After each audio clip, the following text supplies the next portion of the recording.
महानिदेशक सीमा सुरक्षा बल श्री के Sharma ji, director IB Shri Raju ji Jain, ADG Shri Rajinikanth मिश्र, श्री के माहेश्वरी, श्री राजेश रंजन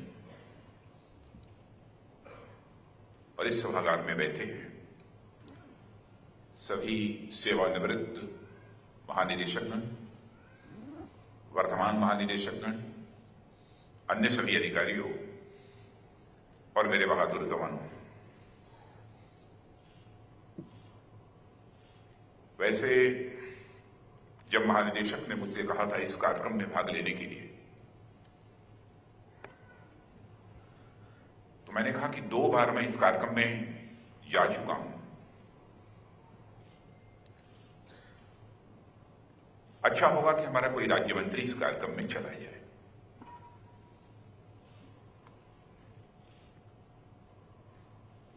महानिदेशक के शर्मा का यह आग्रह था कि चूंकि जो हमारे जवान शहीद हुए उनकी धर्म पत्नियों का भी यहां पर अलंकरण होगा। स्वाभाविक रूप से मेरे अंदर जब भाव पैदा हुआ कि जिन्होंने देश की सुरक्षा के लिए अपनी जान गंवाई है, अपना बलिदान दिया है, यदि उनकी धर्म पत्नियों को यदि मैं अलंकृत करूंगा तो हमारे जीवन का एक बहुत बड़ा सौभाग्य होगा। इसलिए मैंने फैसला किया कि मैं निश्चित रूप से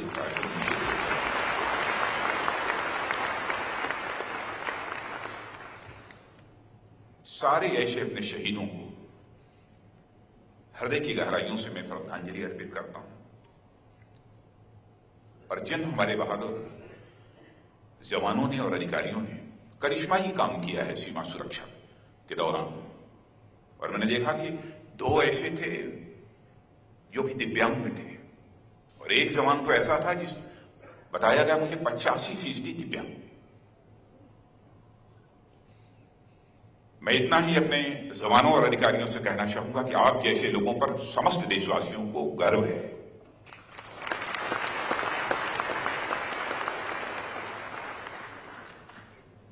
आप सीमा सुरक्षा बल में अथवा सीएपीएफ में, किसी भी ऑर्गेनाइजेशन में अथवा सेना में जब कोई भर्ती होने का फैसला लेता है, केवल जीविकोपार्जन के लिए वो फैसला नहीं करता है कि मैं चलूंगा और अपनी रोजी रोटी कमाऊंगा।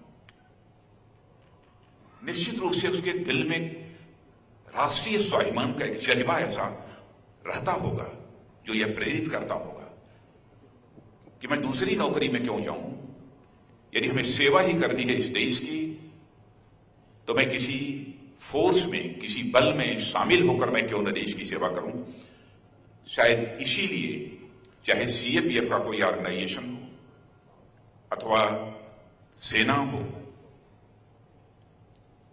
भर्ती होने का फैसला हो वह व्यक्ति करता है। और मैं जानता हूं जिसके अंदर राष्ट्रीय स्वाभिमान की भावना नहीं होगी वह व्यक्ति इस काम को नहीं कर सकता।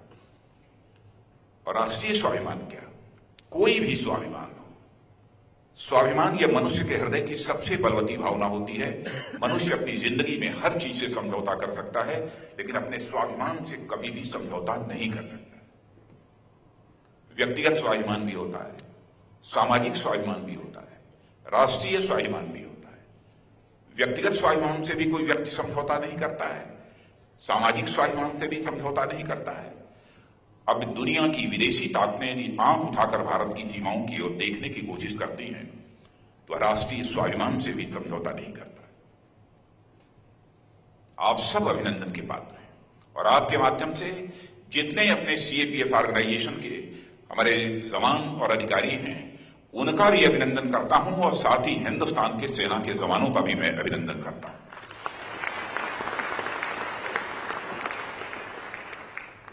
आज जिनके जन्म दिवस के अवसर पर यह अलंकरण समारोह का कार्यक्रम आयोजित होता है, उनके बारे में मुझे बताने की जरूरत नहीं है, आप लोग अच्छी तरह जानते हैं। और वह स्वर्गीय KF रुस्तम जी जो प्रथम महानिदेशक बॉर्डर सिक्योरिटी फोर्स के रहे, और मैं कह सकता हूं कि बॉर्डर सिक्योरिटी फोर्स की स्थापना में उनका एक महत्वपूर्ण योगदान रहा है। उनके जन्मदिन के अवसर पर हम ये अलंकरण समारोह मनाते हैं। उनके जीवन इतिहास के बारे में मैं समझता हूं कि बॉर्डर सिक्योरिटी फोर्स का बच्चा बच्चा अच्छी तरह परिचित होगा। अपने सेवा के प्रारंभिक कालों में ही कई अलंकरण KF रुस्तम जी ने हासिल किए थे, और कब बॉर्डर सिक्योरिटी फोर्स की स्थापना हुई आप सभी अच्छी तरह परिचित हैं। जब भारत और पाकिस्तान के बीच युद्ध हुआ था, तो उस युद्ध से कुछ सीख लेकर, कुछ सबक लेकर हमारे देश के हुक्मरानों ने यह फैसला किया कि नहीं, ये बॉर्डर सीमा की सुरक्षा के लिए एक बल का गठन किया जाना चाहिए। और 1 दिसंबर 1965 को 25 बटालियन के साथ इस बॉर्डर सिक्योरिटी फोर्स सीमा सुरक्षा बल का गठन हुआ। सीमा सुरक्षा बल चूंकि सीमाओं की रक्षा करता है, इसलिए इसे मैं कोई साधारण संगठन नहीं मानता हूं, बल्कि बॉर्डर सिक्योरिटी फोर्स को इस हिंदुस्तान की सीमाओं के लिए फर्स्ट वॉल ऑफ डिफेंस मानता हूं।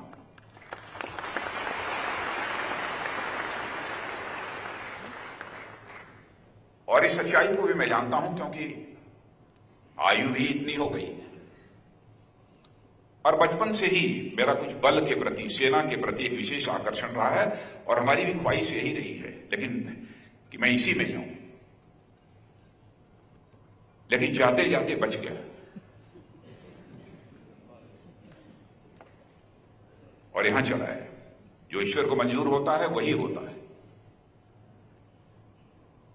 बॉर्डर सिक्योरिटी फोर्स के बारे में मैं जरूर ये कहूंगा, वैसे सभी जितने भी हमारे CAPF के ऑर्गेनाइजेशन हैं, सब अपने अपने क्षेत्रों में अपनी महत्वपूर्ण भूमिका का निर्वाह करते हैं, शाबाशी के वह पात्र हैं। लेकिन चूंकि सीमा का सवाल है, बॉर्डर सिक्योरिटी फोर्स पहले सीमा पर यदि अपने शौर्य और पराक्रम का परिचय देती थी, तो सामान्यतः वह सेना के शौर्य और पराक्रम के साथ जुड़ जाता था, वह उनके खाते में चला जाता था। अलग से बॉर्डर सिक्योरिटी फोर्स का नाम नहीं होता था। लेकिन मैं आपको बधाई देना चाहता हूं कि विगत कुछ वर्षों में आप लोगों ने करिश्माई काम किया है। यदि सेना के शौर्य पराक्रम को इस हिंदुस्तान की जनता याद करती है, तो बॉर्डर सिक्योरिटी फोर्स के भी, हमारे जवानों और अधिकारियों के भी शौर्य और पराक्रम को हमारे देश की जनता अब मान्यता देने लगी। जहां तक सीमाओं का प्रश्न है, सीमाओं की चाक चौबंद सुरक्षा होनी चाहिए, और इसीलिए comprehensive integrated border management system के तहत राडार्स, लेजर्स, कैमरास और इसके अतिरिक्त कमांड एंड कंट्रोल आदि को मिलाकर हम लोग सीमा को पूरी तरह से सुरक्षित करने की अपनी तरफ से कोशिश कर रहे हैं। और साथ ही साथ 3 टियर सिक्योरिटी सिस्टम बॉर्डर के ऊपर होना चाहिए, इसलिए border guarding force, intelligence network और साथ ही साथ पुलिस प्रेजेंस को इंटीग्रेट करने की दिशा में भी हम लोग तेजी के साथ अपने कदम आगे बढ़ा रहे हैं। मैं अपने बॉर्डर सिक्योरिटी फोर्स के जवानों से यह कहना चाहता हूं कि मैंने स्वयं अनुभव किया है कि आप लोग किन विपरीत परिस्थितियों में और कठिन परिस्थितियों में अपनी जिम्मेदारी का निर्वाह करते हैं और घुसपैठ की कोशिशों को नाकाम करते हैं।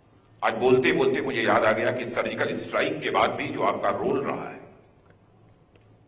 उसमें हमारे कुछ जवान शहीद हुए हैं, मैं उसकी भी सराहना करना चाहता हूं। और मैं कह सकता हूं, पहले पाकिस्तान से जितना इन्फिल्ट्रेशन होता था, सर्जिकल स्ट्राइक के बाद इन्फिल्ट्रेशन पहले से काफी कम हुआ है। सेना के जवानों को जहां मैं इसका श्रेय देता हूं, वहीं आपको भी इसका श्रेय जाता है। इन्फिल्ट्रेशन कहीं से भी हो सकता है, और बहुत बड़े भाग की सीमा की सुरक्षा की जिम्मेदारी यदि किसी के ऊपर है तो आप सबके ऊपर है। इसलिए मैं इसके लिए आपको विशेष रूप से बधाई देना चाहता हूं। बॉर्डर पर फेक करेंसी, तरह तरह की स्मगलिंग, यह सब भी होती रहती है, उसमें भी आप सबने महत्वपूर्ण भूमिका निभाई है। लेकिन मैं यह महसूस करता हूं उस संबंध में थोड़ा और अधिक सजग रहने की आवश्यकता है। जब आकर किसी अधिकारी अथवा किसी जबान की हमारे राजनीतिक क्षेत्र में काम करने वाले लोग अथवा समाज में काम करने वाले लोग आपकी जब सराहना करते हैं तो आपको यकीन नहीं होगा, हम लोगों की भी छाती चौड़ी हो जाती है। मैं समझता हूं कि इस मोर्चे पर और अधिक सजग रहने की आवश्यकता है। सोशल मीडिया का जमाना है और आप भी जानते हैं कि सोशल मीडिया के माध्यम से तरह तरह की अफवाहें बराबर फैलाने की कोशिश जो हमारे दुश्मन होते हैं उनके द्वारा कोशिशें की जा रही हैं। और मैंने देखा है कि कभी कभी हमारे जवान और कभी हमारे अधिकारी भी उसको अपने व्हाट्सएप और फेसबुक पर सीधे फॉरवर्ड कर देते हैं। जब तक वो ऑथेंटिक न हो और देश हित में न हो, मैं आपसे अपील करना चाहता हूं किसी भी सूरत में उसे व्हाट्सएप अथवा फेसबुक पर कम से कम आपके द्वारा फॉरवर्ड नहीं किया जाना चाहिए।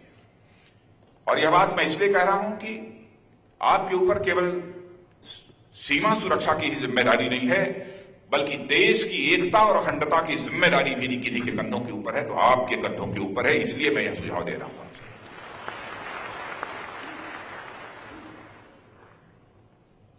ऑपरेशनल कैपेबिलिटी का जहां तक सवाल है, मैं जानता हूं कि आप सब बराबर अपनी ऑपरेशनल कैपेबिलिटी को बढ़ाने के लिए सतत प्रयत्न करते रहते हैं, कोशिश करते हैं। टेक्नोलॉजी का भी जितना अधिकतम लिया जा सकता है लाभ, उपयोग किया जा सकता है, उसे भी आप करने की अपनी तरफ से कोशिश करते हैं, इसमें कहीं दो राय नहीं है। सिविक एक्शन प्लान सीमा पर रहने वाले लोगों के लिए भी आपके द्वारा चलाए जाते हैं। जहां भी चाहे नक्सल का क्षेत्र हो, उन क्षेत्रों में भी इस भूमिका को भी आप बराबर निभाते रहते हैं। एक बात मैं जरूर यहां कहना चाहूंगा, मैं देखता हूं कि कभी कभी अपने ड्रेस को लेकर जितना हमको सजग रहना चाहिए, शायद हम कभी कभी चूक जाते हैं। जैसे यहां पर जब बॉर्डर सिक्योरिटी फोर्स का जो यह सामूहिक गीत जो गान जो होता है, यहां पर मैं समझता हूं कि हर व्यक्ति के रोंगटे खड़े हो जाते हैं। नया व्यक्ति यदि सुने तो स्वाभाविक उसके रोंगटे खड़े हो जाए। और यह दृश्य देखिए जवानों का, उनके अंदर जोश व रुतबा।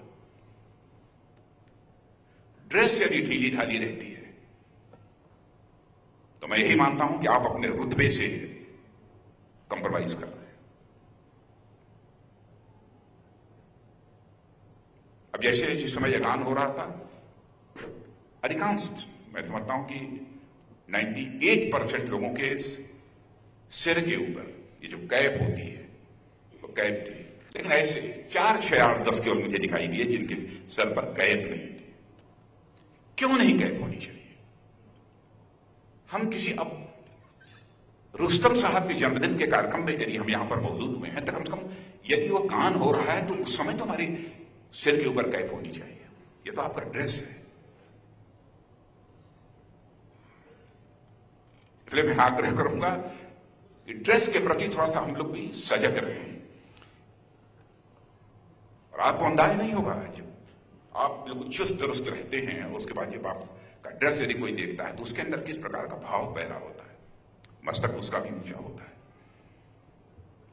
बड़ी कुवत है इसमें, आपके ड्रेस में इंस्पायर करता है लोगों को। अब जैसे एक आईपीएस अफसर थे, आज मैं मेडल दे रहा था। अब उनकी गलती नहीं है, मैं नाम नहीं लूंगा, नाम मैं जानता हूं लेकिन नाम लूंगा नहीं। अब जैसे जूते का फीता जितना कसा होना चाहिए था वो कसा नहीं था, जूते का फीता खुल गया था। अब आप ये कहेंगे कि होम मिनिस्टर रहकर जूते पर ध्यान देते हैं। क्योंकि कुछ बचपन से ही कुछ इस तरीके का रहा है कि चुस्त दुरुस्त देखने की और खुद भी चुस्त दुरुस्त रहने की आदत रही है। इसलिए मैं समझता हूं कि इसके प्रति भी आप सबको सजग रहने की आवश्यकता है। मैंने पहले ही कहा कि हम लोग अपने जीवन में बहुत सोच समझकर यह फैसला किया कि हमको इस फोर्स में भाग लेने के लिए जाना है। और मैं जानता हूं कि आप कठिन परिस्थितियों में काम करते हैं और जितनी सुविधाएं आपको मिलनी चाहिए उतनी सुविधाएं नहीं मिल पाती हैं। इसे भी मैं स्वीकार करता हूं। फिर भी सरकार अपनी तरफ से प्रयत्न कर रही है ताकि आपकी हाउसिंग प्रॉब्लम्स हैं उनको रिजॉल्व करने के लिए कुछ किया जा सके। कुछ किया भी है। बहुत सारे उन सारे डिसीजंस की मैं चर्चा नहीं करना चाहता हूं, लेकिन एक महत्वपूर्ण फैसला यह भी था कि कांस्टेबल्स की पोस्ट को हम लोग लगभग 35,000 अप्रॉक्सिमेटली 35,000 पोस्ट को कांस्टेबल से हेड कांस्टेबल के रूप में अपग्रेड किया है। और बराबर मैं स्वयं इस बात की चिंता करता रहता हूं कि जवानों की समस्याओं का समाधान हो सके और अपने जितने भी महानिदेशक हैं उनसे भी मैं आग्रह करता ही रहता हूं।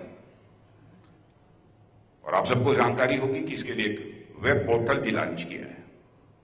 वैसे मैं जवानों से कहूंगा कि अपनी समस्याओं का समाधान जो तयशुदा फोरम है उसी के माध्यम से होना चाहिए। लेकिन पोर्टल इसलिए मैंने लॉन्च किया है ताकि महीने में कम से कम एक बार मैं देखूंगा कि हमारे किसी जवान की कोई समस्या, कोई कठिनाई तयशुदा फोरम पर आई है, उसका समाधान हो पाया है कि नहीं हो पाया है, क्या वहां से हो पाना संभव नहीं था, क्या उस पर एमएचए के द्वारा भी कुछ पहल की जानी चाहिए। यदि एमएचए के द्वारा पहल की जानी चाहिए तो एमएचए के स्तर पर भी मैं पहल करूंगा और आपकी समस्याओं का समाधान करूंगा। इसलिए एक डैशबोर्ड भी बना रखा है ताकि जो भी आपकी सूचनाएं प्राप्त हो हर महीने में देखूंगा। इसकी भी जानकारी आप सब लोगों को होगी। कई स्थानों पर चर्चा कर चुका हूं, यहां पर भी कोई चर्चा करने का कोई बहुत औचित्य तो नहीं है, लेकिन फिर भी भारत के वीर करके एक ऐप लॉन्च किया है। वह एक हमारी सोच यह थी कि जब मैं देखता था कि हमारे जवान शहीद हो जाते हैं पैरामिलिट्री फोर्सेस की, तो कम से कम 1 करोड़ की भी धनराशि उनको प्राप्त नहीं हो पाती थी, परिवार के सदस्यों को। यह सच है कि जिंदगी की कीमत कभी पैसों के आधार पर नहीं तोली जा सकती। तो मैंने फैसला किया कि इधर उधर के चक्कर में न पड़ते हुए, क्योंकि जनता के मन में आपके प्रति सम्मान है, तो क्यों ना हम ऐसा एक वेबसाइट लॉन्च करें ताकि लोग सहयोग दें। और वो किया। और मैं बहुत संतोष है कि मुश्किल महीने भी नहीं समाप्त हो रहे होंगे, अच्छी खासी धनराशि उसमें आ गई है। और कई शहीद परिवारों को लोगों ने स्वयं अपनी तरफ से पहल करके धनराशि देने का काम किया है।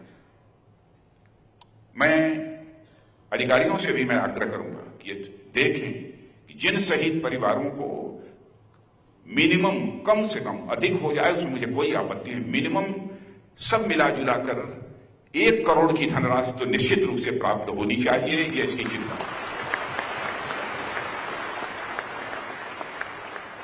यदि नहीं होती है तो उसकी व्यवस्था करूंगा, मैं दूंगा। 1 करोड़ रुपया कम से कम शहीद परिवारों को मिनिमम जाएगा। इसकी जानकारी मुझ तक पहुंचे, यह मैं अपने सभी महानिदेशकगण से मैं आग्रह करूंगा, चाहे पैरामिलिट्री फोर्स की कोई भी ऑर्गेनाइजेशन हो। सबसे मैं यह आग्रह करूंगा कि इसकी तरफ वो ध्यान दें। जहां तक सीमा की चाक चौबंद सुरक्षा का प्रश्न है, बहुत सारी योजनाएं हम लोगों ने प्रारंभ किए हैं, टेक्नोलॉजिकल सॉल्यूशंस, क्योंकि टेक्नोलॉजिकल सॉल्यूशंस की जरूरत पड़ती है। जहां पर टेरेन हो अथवा रिवराइन हो, कोई दूसरा चारा नहीं है। और उसके लिए पायलट प्रोजेक्ट भी 4 तैयार हुए थे। मैं समझता हूं कि वो हो चुके होंगे, टेंडर भी इनवाइट किया जा चुका होगा। और उस दृष्टि से भी हम लोग प्रयत्नशील हैं बराबर। तो आज के अवसर पर इससे ज्यादा कुछ न कहते, मैं अपनी तरफ से अपने सुरक्षा बल के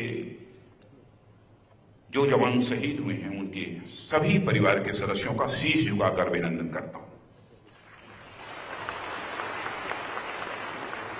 और साथ ही जिन्होंने सीमाओं की सुरक्षा में अथवा देश की एकता और अखंडता की रक्षा में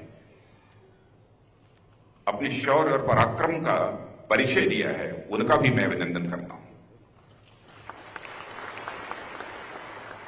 और साथ ही प्रथम महानिदेशक सीमा सुरक्षा बल KF रुस्तम साहब, स्वर्गीय KF रुस्तम साहब,